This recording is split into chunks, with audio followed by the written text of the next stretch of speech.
Assalamualaikum warahmatullahi wabarakatuh. Kami di sini dari kelompok 1 ingin mempresentasikan hasil kerja kelompok kami, yaitu di mata kuliah Manajemen Risiko dan Inovasi, yang berjudul Prinsip-Prinsip Pengukuran Risiko. Saya Syahrun Ajim sebagai moderator, ditemani oleh 4 orang teman saya, yaitu Sukriyadi Pulungan, Sigit Aditya Fahmi, Dodi, dan M. Irsan Antoni Mandai. Untuk bagian pertama akan dilanjutkan oleh teman saya, yaitu Sigit Aditya Fahmi. Baiklah, pada Sigit Aditya. Pertama pengukuran resiko. Pengukuran resiko adalah usaha untuk mengetahui besar atau kecilnya resiko yang akan terjadi. Hal ini dilakukan untuk melihat tinggi rendahnya resiko yang dihadapi perusahaan. Kemudian bisa melihat dampak dari resiko terhadap kinerja perusahaan, sekaligus bisa melakukan prioritisasi resiko. Risiko yang mana yang paling relevan. Selanjutnya ada pengukuran frekuensi kerugian. Yang pertama, kerugian yang hampir tidak mungkin terjadi, ataupun disebut dengan almost nil. Yang kedua, kerugian yang kemungkinan terjadinya kecil atau slight. Yang ketiga, kerugian yang mungkin ataupun moderate. Dan yang terakhir, kerugian yang mungkin sekali atau definite. Untuk selanjutnya akan dilanjutkan oleh teman kami Dodi. Baiklah, akan saya lanjutkan. Selanjutnya pengukuran kegawatan kerugian. Kemungkinan kerugian maksimum dari setiap peril. Yang kedua, probabilitas kerugian maksimum dari setiap peril. Selanjutnya, keseluruhan agregat kerugian maksimum setiap tahunnya.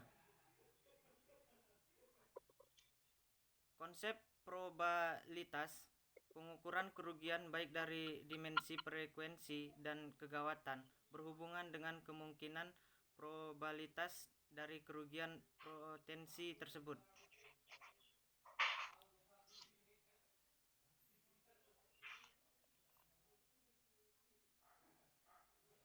Baiklah, selanjutnya akan saya sampaikan yaitu konsep sample space dan event.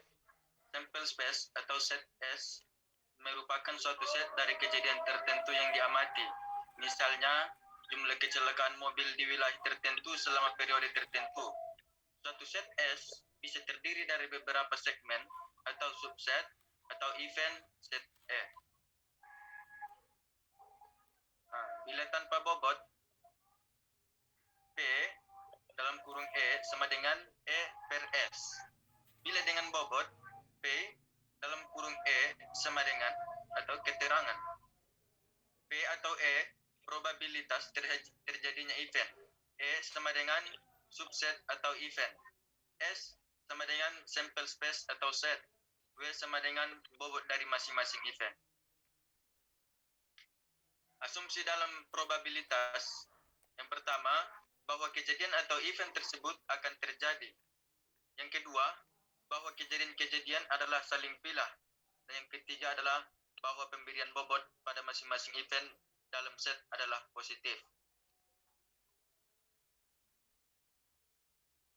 Selanjutnya akan disambung atau dilanjutkan oleh saudara Antoni Irsan Mandai.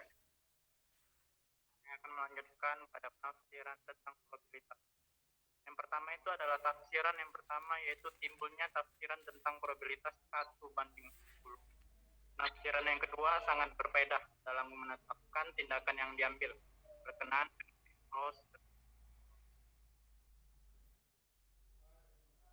Kemudian saya akan melempar kepada moderator.